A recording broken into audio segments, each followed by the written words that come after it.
I think some in our audience will go along with it. Others will seek out someone else that will deliver the maximalist positions. So we see. But I'm excited for the drama. Benjamin Netanyahu now says that if it had not been for the Jews, USA would not exist. We brought you into this world. We could take you out. No, he didn't say that. He probably said some other shit that's being misconstrued. That sounds even too far-fetched for Benjamin Netanyahu, who is a incredibly, he is an insane person and insanely arrogant. I'm sure he said something along those lines, and people are kind of misconstruing it a little bit. Anyway, they got to you, didn't they? Candace filming in bad lighting. Why is this giving hostage video? Lol. Candace, please tell me you haven't been Shabbat Shalomed. Candace, if you hit us with, are we still talking about Charlie? My head will explode. If Candace does a whole 180 degree with her information tomorrow, something is definitely off. Oh, my Lord. Yes, I really believe Charlie is alive. She was told the truth, and now she's got to lay low. The truth will one day come out. Charlie is still alive? Hey, yo, that has 1,324 likes. Brother, what? Today, the battle that the Maccabees fought. They fought for the survival of the Jewish people and the Jewish faith against an enemy that wanted to wipe us out from the face of the earth. We were fighting our battle, but we were also fighting the battle of civilization. Because our civilization is based on the Judeo-Christian tradition. And if the Maccabees had failed, there'd be no Judaism, there would be no Judeo-Christian civilization. There would be no Maccabees, there would be no United States, there wouldn't be the civilization. Yeah, I told you, he's not saying like literally that like Jews built America or some shit, okay? He's just trying to awkwardly tie everything back to like the Judaism to Christianity pipeline to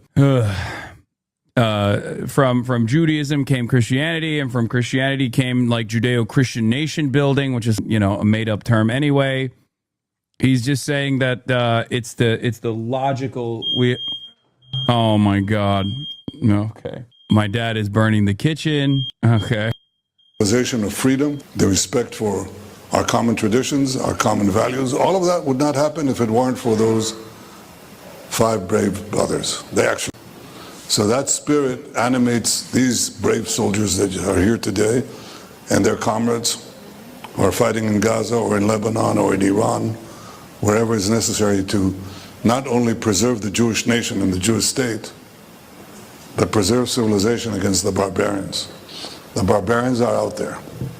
They did. Yeah, I mean, he's basically saying like, oh, if you get ahead of the Jews trying to preserve Western civilization will fall apart. That's all this is. It's a horrible thing to us on October 7th. They'll never do it again. It's the classic. It's the classic. Like Israel is the first line of defense against the barbaric hordes of Islam knocking at your gates. Against Jews in Sydney and Jews elsewhere in America and elsewhere. This is our common battle against the barbarians.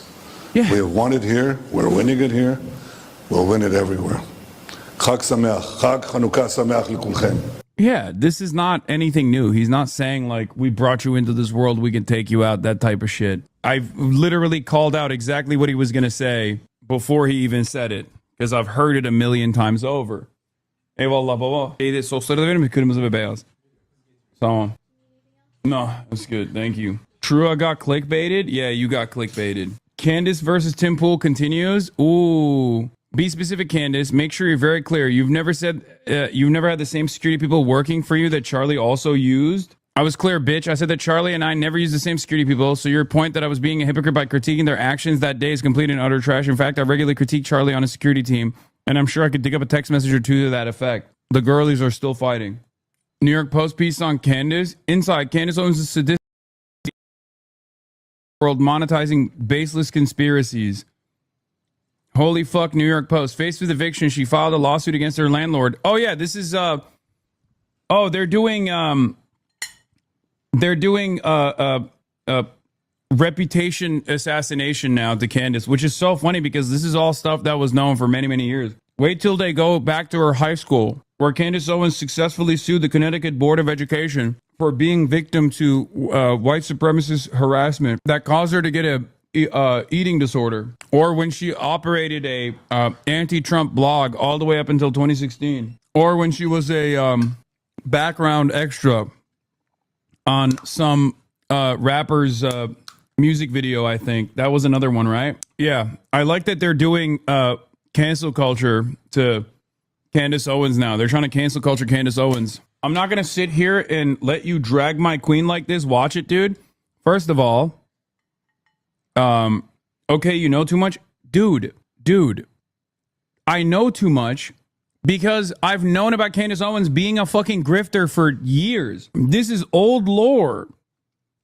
Why do you think Candace Owens blocked me like a decade ago? This is old shit. Obsessed? Yeah, okay, dude. You're right. I shouldn't know about the inconsistencies in the ideology of my ideological opponents. You're correct. The fuck? I think it's I think a lot of you are only now discovering Candace Owens and stuff, so that's the reason why you think like it's weird to know this much about her background. When I've known Candace Owens as a racist operator on the right for almost a decade prior to this moment in the spotlight, where she's become this like warrior of anti-Israel sentiment. Candace Owens used to be pro-Israel until like openly pro-Israel until October 7. The fuck are you guys talking about? She deleted almost all of her pro-Israel tweets. You know that, right? What did I say when Candace Owens got fucking fired from the Daily Wire? I said she didn't get fired for her anti-Semitism. She got fired for anti-Israel, for her anti-Israel position. Candace Owens was, in some ways, hired for her anti-Semitic opinions. Daily Wire knew very well that she was an anti-Semite. Maybe her anti-Semitic perspective actually hardened over time. Okay? But the reality of the matter is, everybody knew that Candace Owens was anti-Semitic, but she was also pro-Israel. So her anti-Semitism wasn't seen as like a major issue by the likes of Ben Shapiro, who has very openly stated that Ben Shapiro has very openly stated on the timeline publicly he does not care about people saying anti-Semitic shit as long as they're pro-Israel.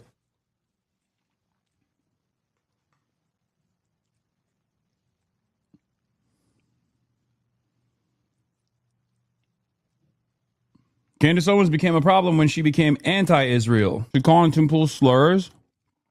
Tim Pool's a walking example of why we call people F words in the 90s. It was never about homosexuality. It was about people who behave like F slurs. Oh my God. Oh my God. The girlies are fighting. Tim Pool should respond with, yeah, you have a right to say that because you married a gay man. That's what I would say in this situation. You know what I mean? Why is she even giving him attention? Oh, no. But let's continue with this. This probably should have happened a very long time ago, but I wanted to let you guys know that I am alive, and I will have the full rundown for you guys tomorrow of what transpired. And yeah, I think it was definitely a very big step in the right direction. So I'll see you guys tomorrow. Erica Kirk and podcaster Candace Owens meeting yesterday following weeks of public tensions over claims Owens made about Charlie Kirk's murder. Erica saying the two had a very productive meeting and that it's now time to get back, rating that sentiment, confirming the two met for more than 4 hours on Monday. It's something that Erica says she's doing to protect those around her. I want my team to have a peaceful Christmas. I'm not going to sit here and mudsling. Like I said earlier, I'm not going to call names. I'm not going to insult. Everyone's loved my husband, and we're all trying to figure out what happened. I trust that case. Both women say they expect more to come out publicly from their meeting very soon. I've been telling you, as this, I don't know if you want to call it a feud or what, between Candace Owens and Erica Kirk has been heating up, that I would have something to say on it in the coming days, and I do. It's been going on now for a while where Candace, I had that exchange with Ben Shapiro out on the tour where he said she'd accused Erica. Conservatives were wrong. Placing women in the forefront of conservative media has been spectacular for content. Okay? Perhaps the entire time they were doing this, the entire time they were like, oh, women should be in the kitchen and whatnot, they were jealous and scared. They were fucking worried at how successful women would be in general in doing what they've been trying to do, but so much better. This has been far more entertaining than a million different cycles of conservative discourse. It's fucking amazing, dude. Thank you so much. Hey, W women, dude. I think men should be in the kitchen. Of orchestrating Charlie's murder. And I was taken aback. I had not heard that. And then in the interim, between that day and the next, I had my staff go research exactly what she had said. And then somebody just happened to ask me a question about it. Truly was not, that was totally organic. That was not a plant by me at all. But somebody asked me about it the very next night. And I actually told them, because I'd been planning on saying something on the show since Ben had made the accusation. And if it was not true, I did not want to be having something that heavy hanging out there. Someone asked about it and I said, that's actually not true. And at that time, it was not true. Candace said, no. To be fair, if you are putting men back in the kitchen, make sure that they don't burn it down like my dad does every day. Okay? I mean, he made a delicious meal for me, but that is the case. Not accused Erica of orchestrating Charlie's murder. And I've gotten a lot of grief for saying that, but I was correct. We are relentlessly factual here in this program, and she had not done that at the time. As I pointed out at the time, she had impugned Turning Point, and I realized Erica is CEO, but she wasn't until after Charlie died. So, you know, saying the guys at Turning Point had done something prior to Charlie's death is not the same as saying Erica Kirk. Okay. I'm sorry, it may seem to you like a distinction without a difference, but we really do care about facts, being precise here on the program. We don't always get it right, but that's a big one to get wrong. Totally. Well, since then, Candace... That's what I associate with the conservative commentary sphere. Getting facts right. When I think about how much they prioritize truthfulness, that's when I think of accuracy in claims being made, I think conservative.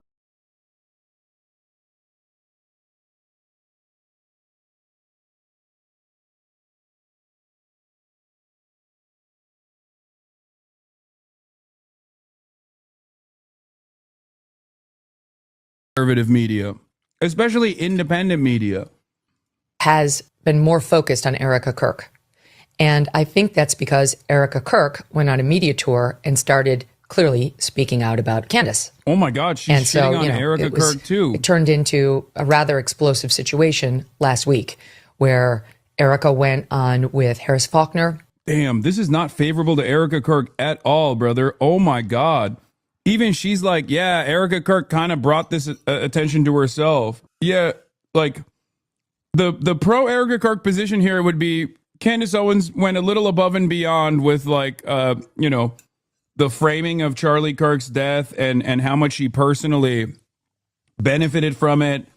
And it's understandable that a widow who is now in a position where she's also a business owner would have to find herself in this unique predicament where she has to defend Charlie Kirk's legacy directly, and also Charlie Kirk happens to be the father of her children, you know? And instead, Megyn Kelly's kind of fucking framing this as like Erica brought this upon herself. On Fox News and said very clearly she wants these quote, conspiracy theories to stop. Low Kirk, everyone is fucking farming Erica. Tough break for Erica Kirk here. Megyn Kelly portraying herself as a peacemaker in the Candace Owens feud says it's fair to question whether Kirk is up to being TPUSA CEO, essentially blames Kirk for feuding with Owens. Yo! Low Kirk, they're fucking flaming her. Maybe even high Kirk. God damn. Especially about Turning Point USA. Oh, yeah. No, I saw this conspiracy theory.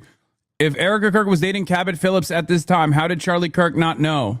Yeah, there's also the other conspiracy theories about Erica's...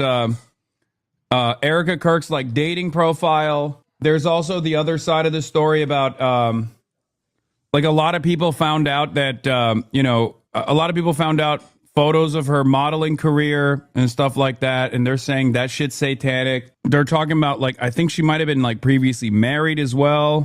Her whole life is fucking falling apart right now. Turns out the right is pretty fucking ruthless, dude. This ain't even like leftists doing this shit. It's just the right doing it to themselves. Don't know.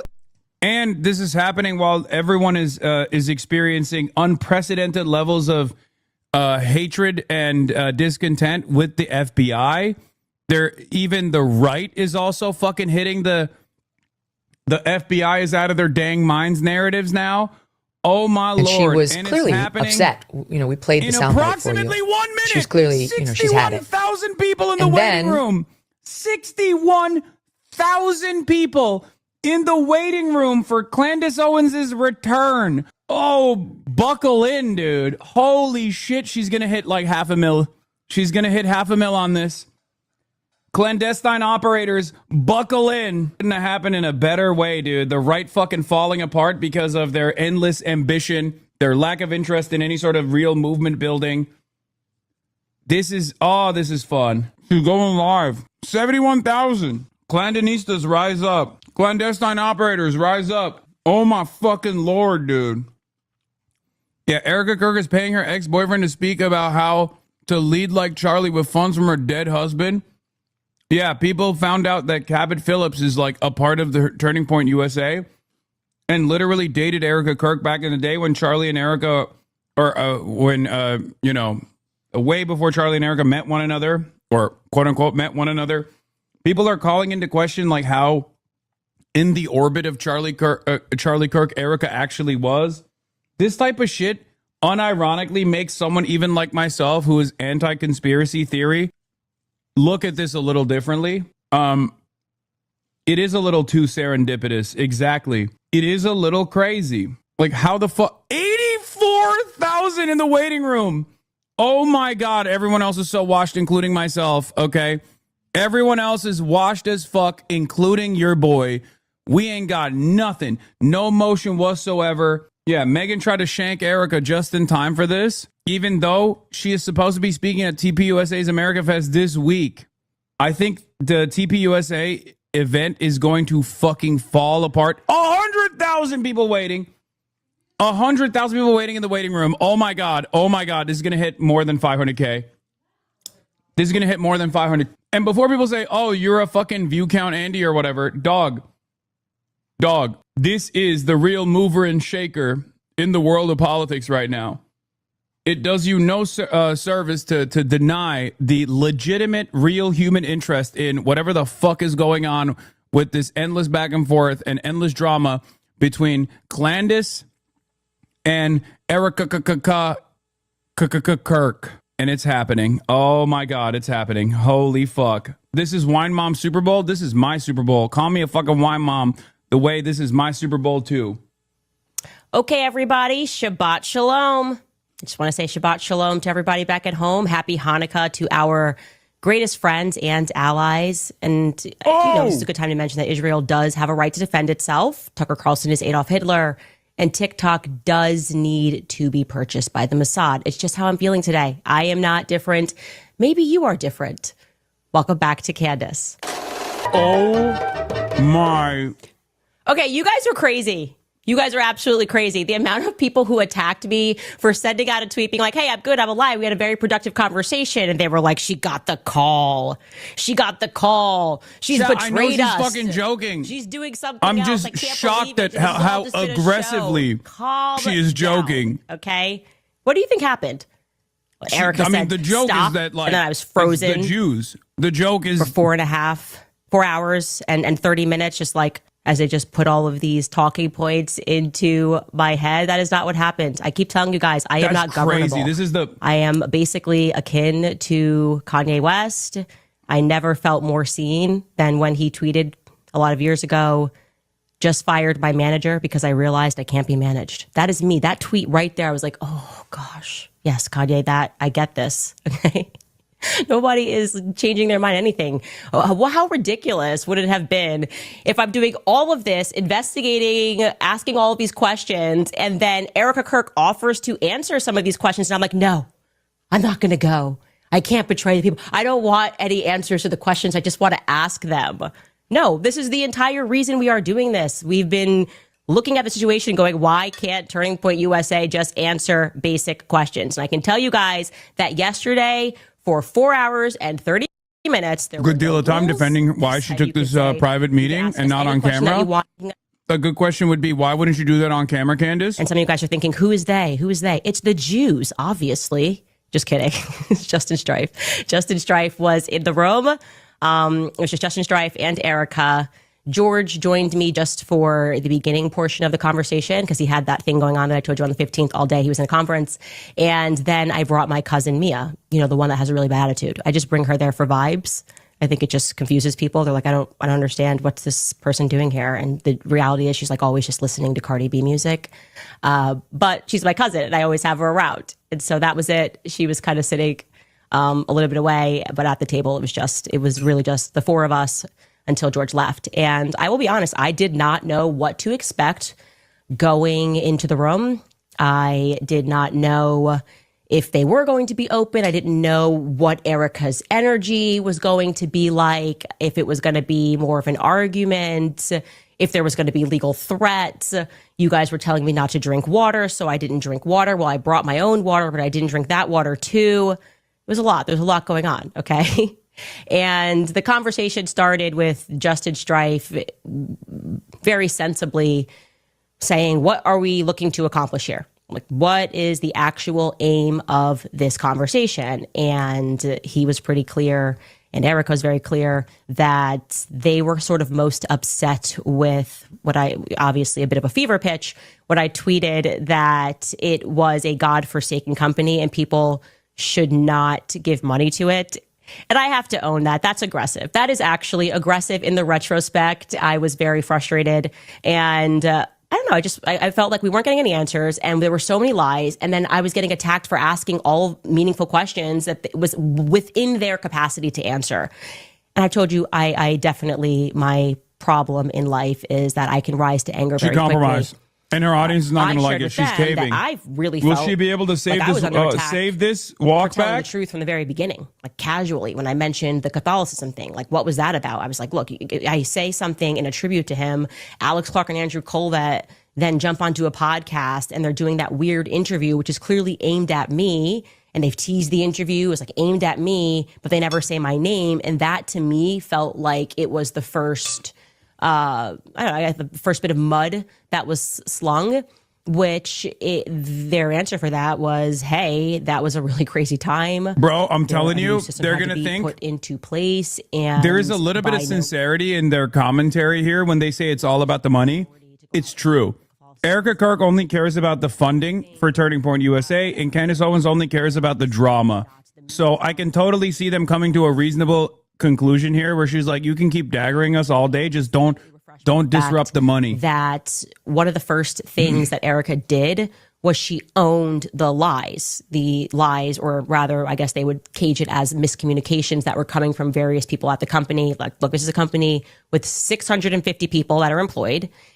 Everybody at this time is exceedingly emotional and they are communicating. And no matter what somebody says on Twitter, they assume that this communication has come down from management, and that's not always a circumstance. But they owned right away, which felt great, that if you guys recall, Erica sat down with Glenn Beck. I actually missed this portion because I didn't get to watch the interview in its entirety, and we were pulling clips because a lot was coming out very quickly. But there was a portion that was going around that was viral, and it was Erica saying that she had Charlie's phone. And Chat's saying she's compromised. I'm saying she's compromised. She's compromised. She's compromised. She's compromised. Saying that he thought that they were going to kill him, and that obviously reflected poorly on me because I was the one who said that he did, in fact, text multiple people the night before. And then I went on Jimmy Dore on Friday, Jimmy Dore's show, and I clarified. I said, Andrew Colvett told me specifically that he was one of the people that received this text message. So I got that first person. Why didn't you get do that from a source? I got that directly from Andrew Colvett. And then somebody who had access to Dan Flood's communications for said your that Dan Flood similarly received a text message. They owned that right away and explained. Erica said that she has Charlie's phone. She's looking at his iMessages. And it turns out that he, like everybody else, communicates on Signal. He communicates on Telegram. And that those when she heard me say that, they then went and looked, and yes, that what I said was true. Andrew Kovett received a message the night before